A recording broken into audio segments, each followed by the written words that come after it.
Hello students, welcome back in our class. उम्मीद करते हैं आप सभी स्वस्थ होंगे और अच्छे से अपनी तैयारी कर रहे होंगे। आज की क्लास में हम क्लास 10th साइंस के चैप्टर 6 नियंत्रण तथा समन्वय के इम्पोर्टेंट एमसीक्यू क्वेश्चंस को सॉल्व करेंगे।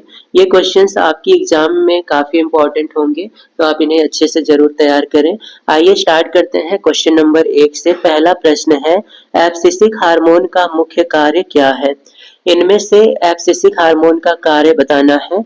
कोशिकाओं की लंबाई बढ़ाना, कोशिका विभाजन को प्रेरित करना, वृद्धि रोकना, जड़ तथा तनों की वृद्धि को प्रेरित करना।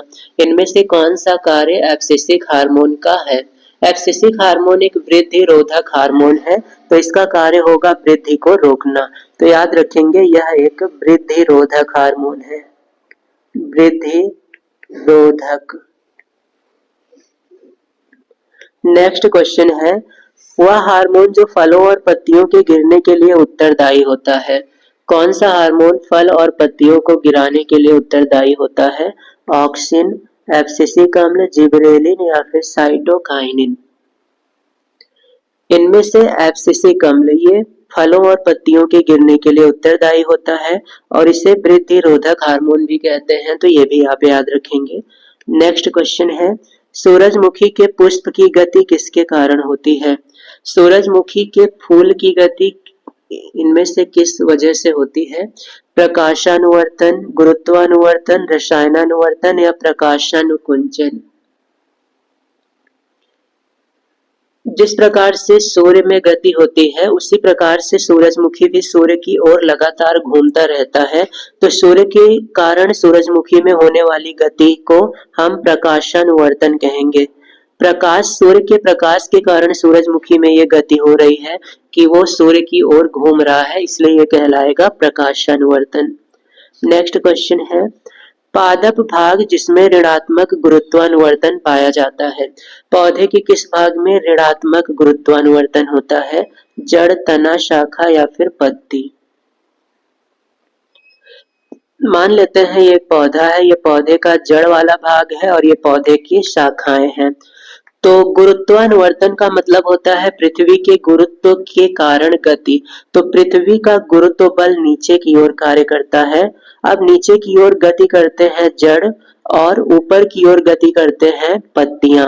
नीचे की ओर जो गति हो रही है ये धनात्मक गुरुत्वानुवर्तन है और ऋणात्मक गुरुत्वानुवर्तन है ऊपर वाली गति। तो पत्तियां हमेशा ऊपर जाती हैं, इसलिए ये ऋणात्मक गुरुत्वानुवर्तन की गति करेंगी और जड़ हमेशा नीचे की ओर जाती हैं, इसलिए ये धनात्मक गुरुत्वानुवर्तन की गति करेंगी। तो इनमें से पौधे के किस भाग में ऋणात्मक गुरुत्वानुवर्तन होगा? तो यहाँ पर तना, शाखा, पत्ती। तना ऊपर जाता है तो यहाँ पर हम तने को टिक करने वाले हैं। तना में होगा ऋणात्मक गुरुत्वानुवर्तन और जड़ में होगा धनात्मक गुरुत्वानुवर्तन। नेक्स्ट क्वेश्चन है, परागनली के अंडक की ओर वृद्धि किसका उदाहरण है? परागनली अंडक की ओर वृद्धि करता है, ये कौन सी गति है? प्रकाशानुवर्तन, रसायनानुवर्तन, क्लोरोटॉपिज्म या फिर गुरुत्वानुवर्तन। तो यह एक रसायनानुवर्तन की गति है। नेक्स्ट क्वेश्चन है, प्ररोह की प्रकाश की ओर गति किसका उदाहरण है? तो यहाँ पर प्रकाश की ओर गति, तो यहाँ से आप समझ जाएंगे ये प्रकाशानुवर्तन होगा। प्रकाश के कारण या प्रकाश की ओर होने वाली गति प्रकाशानुवर्तन। नेक्स्ट क्वेश्चन है, धनात्मक गुरुत्वानुवर्तन प्रदर्शित करता है। अभी लास्ट क्वेश्चन में हमने देखा था ये एक पौधा है, ये पौधे का जड़ है और ये पौधे के शाखाएं हैं और ये तना है। जड़ नीचे की ओर गति करता है और तना ऊपर की ओर। तो यहाँ पर तने की गति है ऋणात्मक गुरुत्वानुवर्तन और जड़ की गति है धनात्मक गुरुत्वानुवर्तन।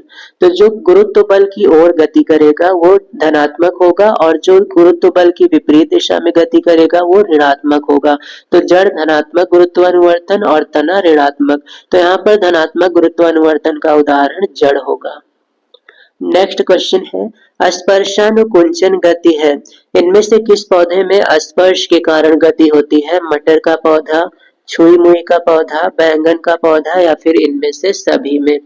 स्पर्शानुकुंचन छुई मुई के पौधे में होता है। जब हम इसकी पौधे को छूते हैं तो इसकी पत्तियां सिकुड़ जाती हैं, इसलिए इसे टच मी नॉट भी कहा जाता है। टच मी नॉट इसका दूसरा नाम है, याद रखेंगे। टच मी नॉट किसे कहा जाता है? छुई मुई के पौधे को।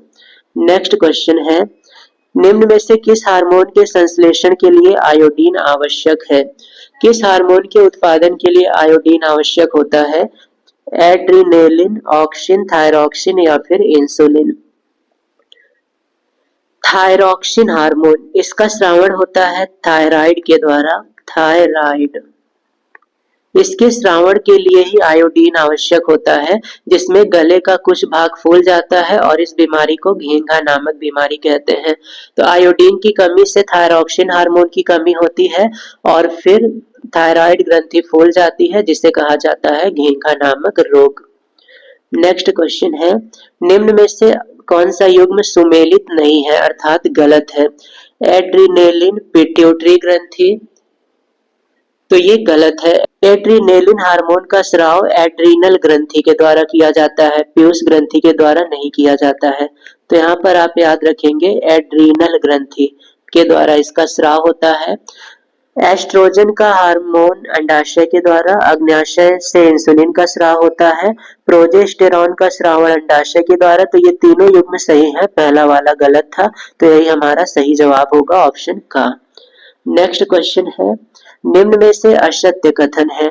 कौन सा कथन सत्य नहीं है? इंसुलिन आग्न्याशय में निर्मित होता है, यह सही है। इंसुलिन शरीर की वृद्धि तथा विकास को नियंत्रित करता है, तो ये गलत है, यही हमारा सही जवाब भी होगा। इंसुलिन ग्लूकोज की मात्रा को नियंत्रित करता है, तो ये सही जवाब है। और इंसुलिन की कमी से डायबिटीज रोग होता है, ये भी सही है। तो यहाँ पर ऑप्शन ख गलत है और हमें गलत कथन बताना है, इसलिए हमारा सही जवाब है। नेक्स्ट क्वेश्चन है, बौनापन किस हार्मोन की कमी के कारण होता है?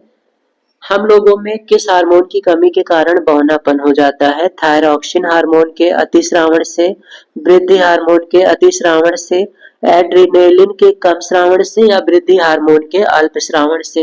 तो वृद्धि हार्मोन के अल्प स्रावण से बौनापन होता है और वृद्धि हार्मोन कहा जाता है सोमैटोट्रॉपिक हार्मोन को।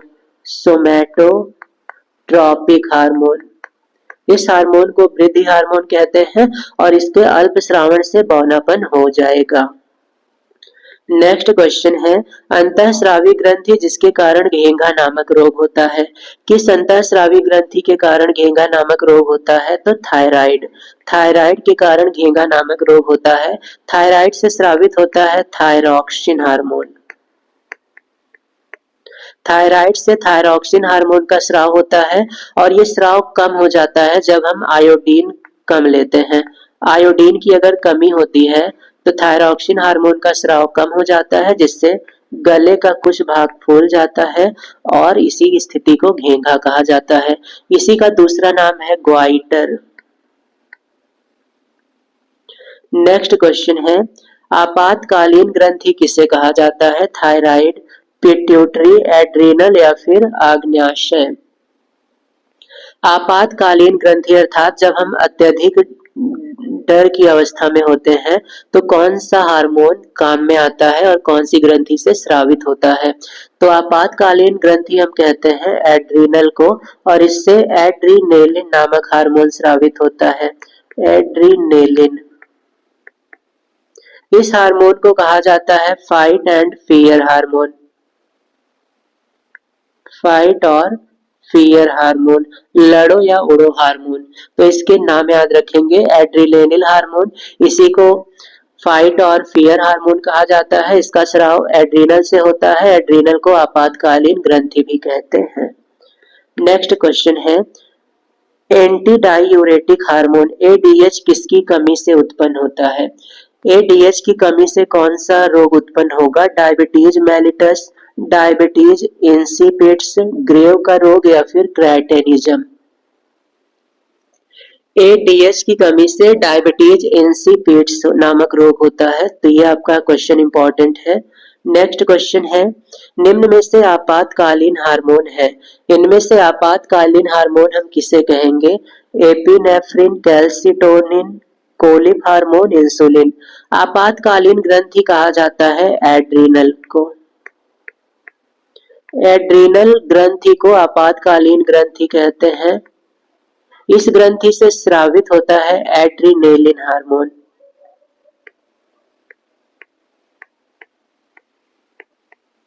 एड्रीनेलिन हार्मोन, इस हार्मोन को आपातकालीन हार्मोन कहते हैं। इसी का दूसरा नाम है एपिनेफ्रिन। तो एड्रीनेलिन ग्रंथि को एपिनेफ्रिन कहा जाता है और इसी को फाइट और फियर भी कहा जाता है। तो ये तीन नाम हो गए हैं, आप तीनों याद रखेंगे। एड्रीनेलिन हार्मोन, फाइट और फियर हार्मोन या फिर एपिनेफ्रिन हार्मोन, ये तीनों आपके लिए बहुत इंपॉर्टेंट है। तीनों एक ही हार्मोन है, ये भी ध्यान देंगे। नेक्स्ट क्वेश्चन है, टेस्टोस्टेरोन हार्मोन किससे स्रावित होता है? लैंगरहैंस की द्वीपिकाओं से, लीडिंग कोशिका, ग्राफियन पुटिका या फिर कॉर्पस ल्यूटियम से। इनमें से किससे टेस्टोस्टेरोन का स्राव होता है? टेस्टोस्टेरोन का स्राव होता है लीडिंग कोशिकाओं से। नेक्स्ट क्वेश्चन है, फाइट एंड फ्लाइट या फाइट और फ्लाइट हार्मोन इनमें से कौन है? एड्रीनेलिन, थायरॉक्सिन, एडीएच या फिर ऑक्सीटोसिन। इनमें से एड्रीनेलिन, इसे कहा जाता है फाइट और फियर और इसी का दूसरा नाम है epinephrine. Epinephrine hormone. Next question है, गर्भाशय के संकुचन में कौन सा हार्मोन सहायता करता है? एडीएच, एंड्रोजन, ऑक्सीटोसिन या फिर ग्लूकोकॉर्टिकोइड्रेस। इनमें से कौन सा हार्मोन गर्भाशय के संकुचन में सहायक है? तो आपका सही जवाब होगा ऑक्सीटोसिन, ये गर्भाशय के संकुचन में सहायक होता है। नेक्स्ट क्वेश्चन है, कौन सा हार्मोन स्टेरॉइड नहीं है? इनमें से कौन सा हार्मोन स्टेरॉइड नहीं है? Androgen, aldosterone, testosterone, gonadotropin. इनमें से कौन सा हार्मोन स्टेरॉइड नहीं है? तो आपका सही जवाब होगा एंड्रोजन, ये हार्मोन स्टेरॉइड नहीं है और ये तीनों हार्मोन स्टेरॉइड है। नेक्स्ट क्वेश्चन है, निम्न में से मास्टर ग्रंथि है। मास्टर ग्रंथि किसे कहा जाता है? एड्रीनल, पिट्यूटरी, वृषण या फिर अंडाशय। तो इनमें से पिट्यूटरी ग्रंथि को मास्टर ग्रंथि कहते हैं, इसी को पीयूष ग्रंथि भी कहा जाता है। पीयूष ग्रंथि। नेक्स्ट क्वेश्चन है, निम्न में से पादप हार्मोन है। इनमें से कौन सा एक पादप हार्मोन है? थायरॉक्सिन, जिब्रेलिन, एस्ट्रोजन या फिर इंसुलिन। इनमें से जिब्रेलिन एक पादप हार्मोन है, थायरॉक्सिन, एस्ट्रोजन और इंसुलिन ये जंतु हार्मोन है। नेक्स्ट क्वेश्चन है, वृद्धि हार्मोन स्रावित होता है। किससे वृद्धि हार्मोन का स्राव होता है? थायराइड से, पीयूष ग्रंथि या पिट्यूटरी ग्रंथि से, अधिवृक्क से या अंडाशय से। वृद्धि हार्मोन का स्राव होता है पीयूष ग्रंथि से और वृद्धि हार्मोन कहा जाता है सोमैटोट्रॉपिक हार्मोन को। सोमैटोट्रॉपिक हार्मोन। साथ ही साथ पीयूष ग्रंथि को मास्टर ग्रंथि कहते हैं, ये भी आपके लिए इंपॉर्टेंट है। नेक्स्ट क्वेश्चन है, निम्न में से पादप हार्मोन नहीं है। इनमें से कौन सा एक पादप हार्मोन नहीं है? ऑक्सिन, जिब्रेलिन, एस्ट्रोजन या फिर साइटोकाइनिन। एस्ट्रोजन ये पादप हार्मोन नहीं है, तो ये हमारा सही जवाब होगा ऑक्सिन, जिब्रेलिन और साइटोकाइनिन, ये तीनों पादप हार्मोन हैं। तो ये थे क्लास 10 साइंस के कुछ इंपॉर्टेंट एमसीक्यू क्वेश्चंस। उम्मीद करते हैं आपको ये सभी क्वेश्चंस अच्छे से समझ में आए होंगे। इसी प्रकार की बेहतरीन क्लासेस के लिए आप हमारे चैनल से जुड़े रहें और यदि अभी तक आपने हमारे चैनल को सब्सक्राइब नहीं किया है तो सब्सक्राइब कर लें ताकि हमारी डेली आने वाली क्लासेस की अपडेट्स आप तक पहुंचती रहे।